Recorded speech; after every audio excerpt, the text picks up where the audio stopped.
On va continuer de parler de l'intelligence artificielle avec l'info éco avec Christophe Dansette. Bonjour Christophe. Bonjour. Et il y a quand même un séisme ce matin dans la tech américaine. C'est Elon Musk qui veut s'offrir OpenAI, la maison mère de ChatGPT. Oui, l'homme le plus riche de la planète veut racheter la structure non lucrative d'OpenAI, qui est la maison mère, effectivement, de ChatGPT, pour près de 100 milliards, et oui, 100 milliards et pas millions, de dollars. Aux côtés d'autres investisseurs qu'on voit ici, un certain nombre de fonds, mais aussi le logo qui est tout à gauche, qui est celui de xAI, qui est le concurrent d'OpenAI qu'a créé Elon Musk il y a un peu plus d'un an. Elon Musk n'a pas fait le déplacement au sommet de l'intelligence artificielle hier et aujourd'hui à Paris. En tout cas, pour l'instant, il n'est pas à Paris, à moins d'une apparition de dernière minute. Mais c'est bien à Paris que Sam Altman, le patron d'OpenAI, a reçu la nouvelle hier soir. Il était probablement en train de prendre son dessert à l'Élysée. Et dans la soirée, les deux hommes se sont échangés des noms d'oiseaux, si je puis permettre le petit jeu de mots sur X, ah oui.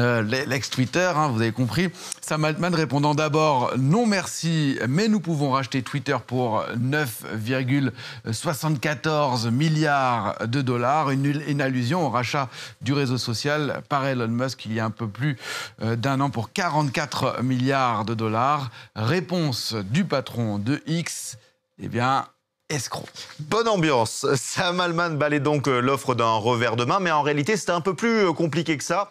Et l'opération d'Elon Musk met bien Sam Altman dans l'embarras. Alors, pour bien comprendre, eh bien, il faut revenir sur l'histoire d'OpenAI et sa structure.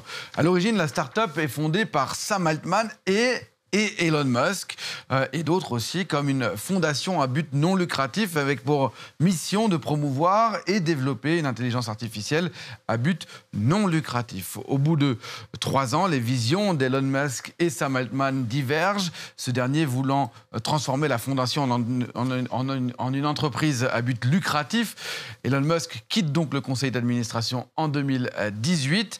L'année suivante, une partie d'OpenAI se transforme en entreprise à but lucratif. On est encore quelques années avant la création de ChatGPT. À noter quand même qu'au sein du conseil d'administration, des divergences demeurent jusqu'à peu, un certain nombre de membres ayant même décidé tout simplement de virer Sam Altman l'année dernière en raison de ses visions mercantiles.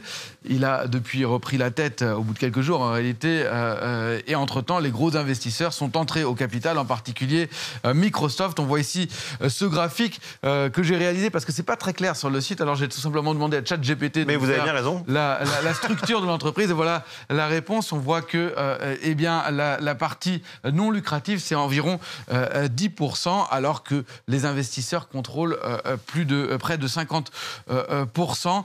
C'est donc cette structure, la structure de 10% non lucrative que veut racheter Elon Musk. Alors c'est une question un peu provocatrice que vous m'avez écrite, mais 100 milliards de dollars, est-ce que c'est beaucoup d'argent ? Alors oui, à en croire les premières analyses, parce qu'actuellement OpenAI est évalué à 260 milliards de dollars. Donc si on prend 10% de 260 milliards, eh bien ça fait 26 milliards. L'offre est donc bien plus importante, contrairement à ce que nous laisse entendre Sam Altman dans son tweet quand il dit qu'il va racheter Twitter beaucoup moins cher. Surtout, ça le met effectivement dans un certain embarras, puisque certains cherchent, parce que Sam Altman cherche à se débarrasser de la structure non lucrative. Et ces derniers mois, il travaillait à faire entrer de nouveaux investisseurs pour diluer la part de la structure non lucrative, avec des levées de fonds autour de 40 milliards de dollars, notamment d'un partenaire comme SoftBank.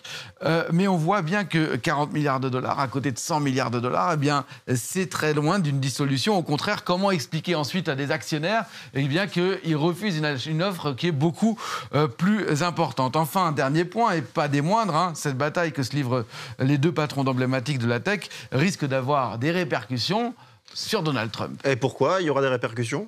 Eh bien parce qu'on sait que le rôle que joue Elon Musk actuellement dans l'administration américaine, le cost killer au sein du Doge, qui a presque un bureau à la Maison-Blanche, mais parallèlement, Donald Trump, on le voit ici sur ces images, a annoncé il y a 2 semaines son projet de Stargate, un investissement dans l'intelligence artificielle jusqu'à 500 milliards de dollars, projet dont OpenAI, et on voit ici Sam Altman à droite sur l'image, est l'un des principaux autres acteurs.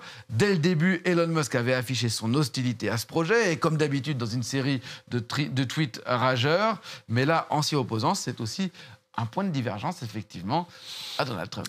Et affaire à suivre. Donc merci beaucoup Christophe Dansette pour cette chronique écho sur l'intelligence artificielle et Elon Musk.